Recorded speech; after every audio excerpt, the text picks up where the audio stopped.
Okay, so have you ever wondered, like, what makes different people tick? You mean like why some people just seem to see the world differently than others? Exactly. And today's deep dive, we're going to be unpacking a conversation between Carlos and Casey that explores just that. They use, They use MBTI as a springboard to unpack different thinking styles. They get into those 4 MBTI letters and what they reveal about how people absorb information, how they make decisions. yeah, they clarify that it's not as simple as like introvert versus extrovert. They get into sensing versus intuition, thinking versus feeling. And what I find really interesting is how much emphasis they put on the direction of those functions. Like, they use the example of watching people versus making internal judgments. Yeah, so it's like you could have two people and they both lead with intuition, but one person might be using that intuition to like really understand group dynamics. Extroverted intuition. And then somebody else is off in their own world Yeah. connecting ideas internally. Precisely.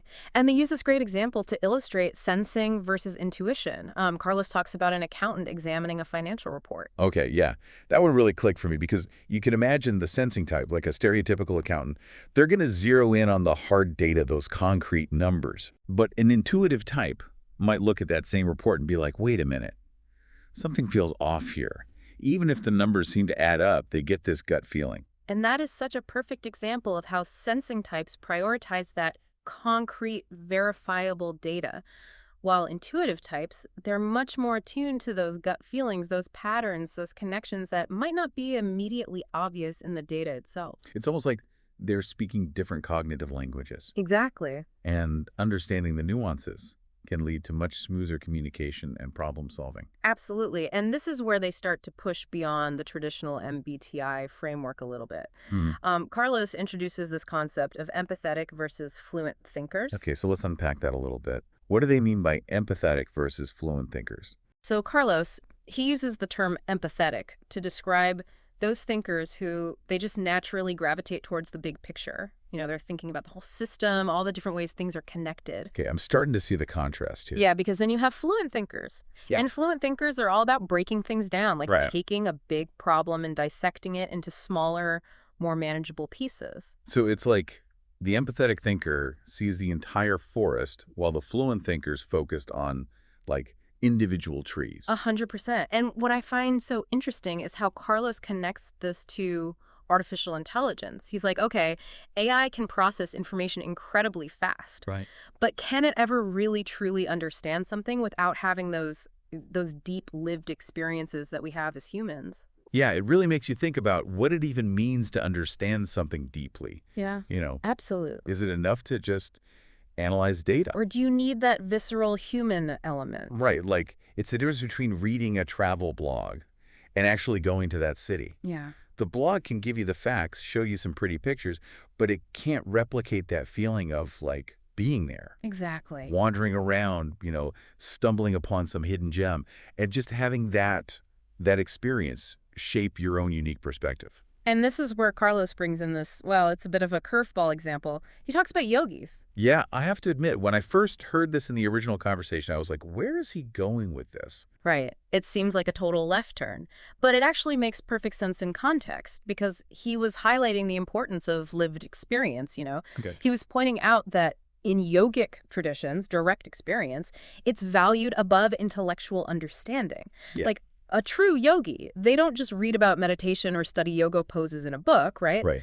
They embody those practices. It's about more than just accumulating knowledge. It's about like living it, breathing it, letting it shape how you see the world. Exactly. And this loops back to this idea of the limitations of categorization, which is a thread that runs through this whole conversation. Okay. When we get too caught up in labels and predefined boxes, we risk missing the nuances of what's actually happening in the real world. It's like you pick up a book and you read the blurb on the back. Mm-hmm. You might think you know what it's about, Right. but you're going to miss all those intricate details, the character development, the emotional depth, all the things that make a story really come alive unless you actually read it. And speaking of seeing things from different perspectives, this is where Casey brings in this really cool analogy about optical illusions on water to illustrate the subjective nature of truth. Okay, yeah, I remember this part. And I got to be honest, I was initially a bit lost. Like, how does this tie back to everything else? So picture this. You're on a boat, right? and you spot something in the distance. It could be a buoy, maybe a sandbar, even another boat. Okay, I'm with you. But as you get closer, your perspective starts to shift. Okay. And you realize that what you thought you were seeing, it wasn't actually an accurate representation of reality at all. It was an illusion. Just the light in the water playing tricks on your perception. It's like when you're driving on a hot day and you see that kind of shimmering water on the road ahead. But as you get closer, you realize it's not water at all. It's a mirage. It's like our brains can only process so much information at once, so they take shortcuts. Exactly. And sometimes those shortcuts lead to, well, misinterpretations. And it's not just about visual illusions, right? This whole idea of shifting perspectives, it's like a fundamental concept in physics, too. Like, what was it called again?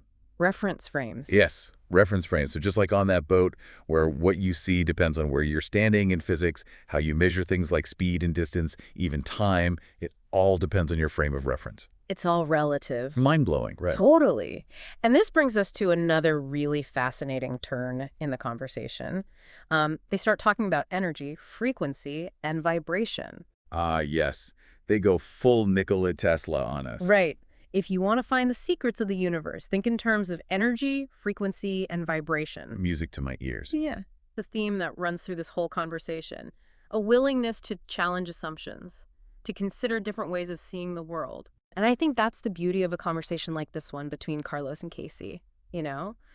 It doesn't give us easy answers, but it challenges us to ask better questions. It pushes us to be more aware of our own biases and to stay curious about the world around us. To keep that conversation going. Exactly.